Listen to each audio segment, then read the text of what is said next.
Definitely not the place you want to walk alone at night. Sketchy and unsafe. Uncomfortable to walk by yourself. I never do this.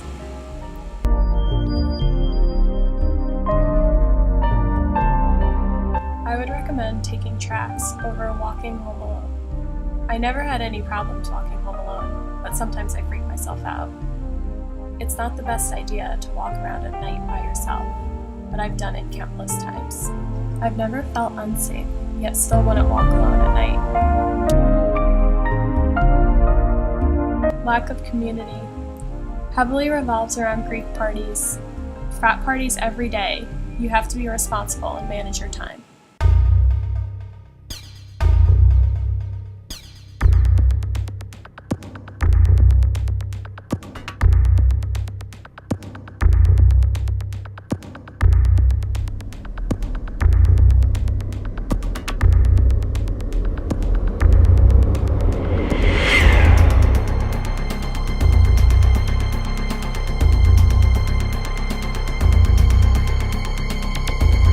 There has been a considerable concern over safety at Lehigh lately. We decided to investigate. We found that there is a disconnect among Lehigh student and staff. Here we attempt to spark a conversation about this issue. I think a major problem area in terms of safety, I would say, would be just the students and their decision making. So I think college students are probably their biggest, worst enemy when it comes to safety issues. Well, I think the biggest issue right now is the fact that students don't take ownership of safety.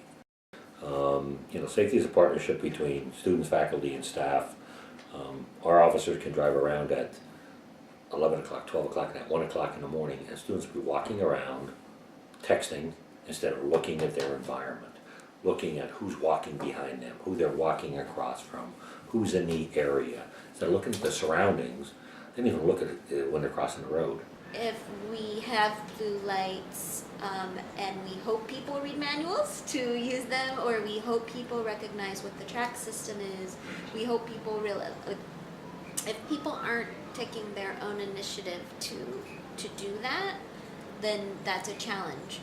I think that Lehigh has been a place where high-risk drinking has been a major issue for as long as Lehigh has been an institution. And I think it's not necessarily the drinking itself that is always the issue, but it's a lot of the behaviors and outcomes that result when people are in kind of those high-risk environments and making decisions that they wouldn't otherwise make.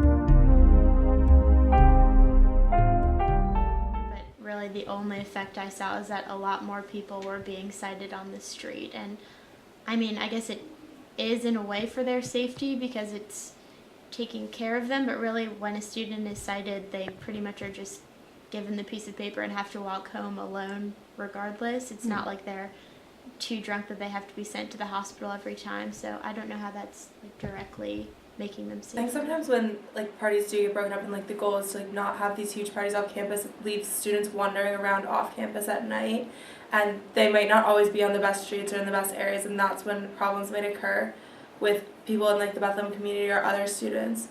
So I think there's sometimes a miscommunication between the next steps to take.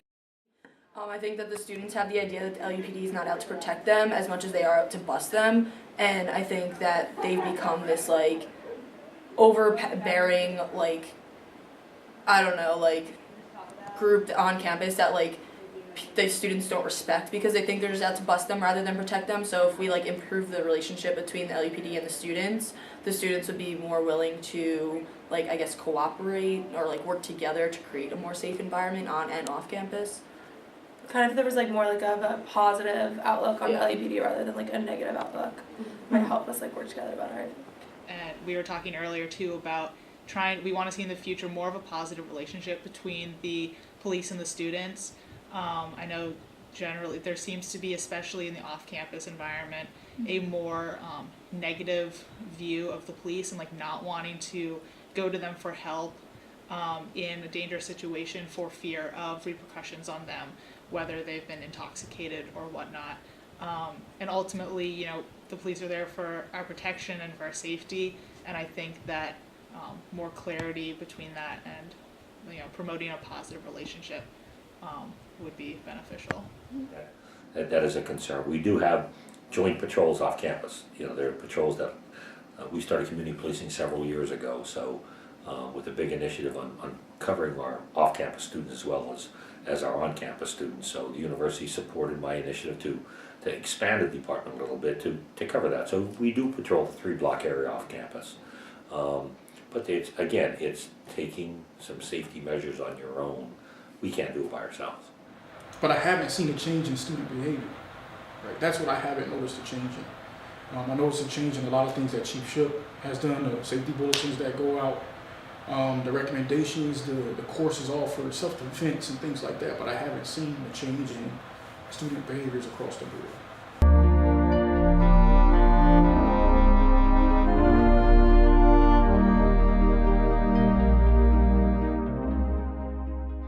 I think we also have a lot of great resources. It's just a matter of making sure students know what they are. You know, I'm always surprised when I hear students who didn't know tracks existed, or didn't know that there was an escort service, didn't know they could register their computer with the police department. And so we got to make sure that students know more about those resources as well.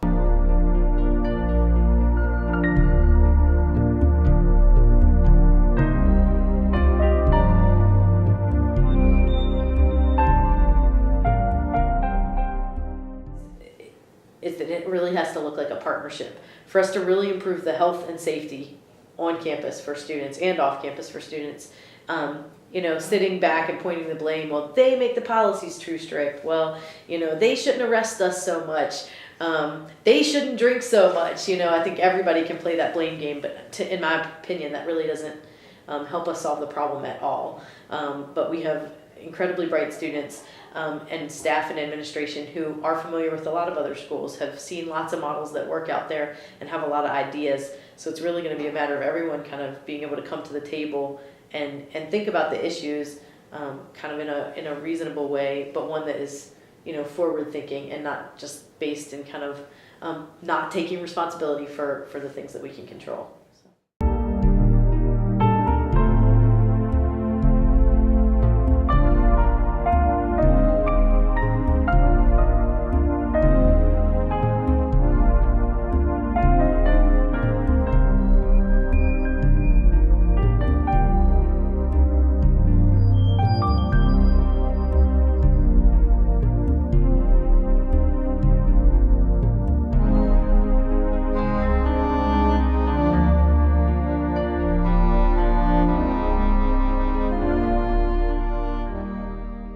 So I think it's combining the education with the policy so that we're making better decisions about how we drink as students, and we're developing a set of policies that is reasonable enough to bring students back to campus where it makes sense, and also, you know, strict enough that it's going to keep the campus safe. So IFC and Penn are working together currently to get more fraternity men and sorority women tips trained and Red Watch Band trained, so that we have people at every social event who kind of are looking out for members who do get to that point where they're too drunk and are just aware of everyone at the party's safety.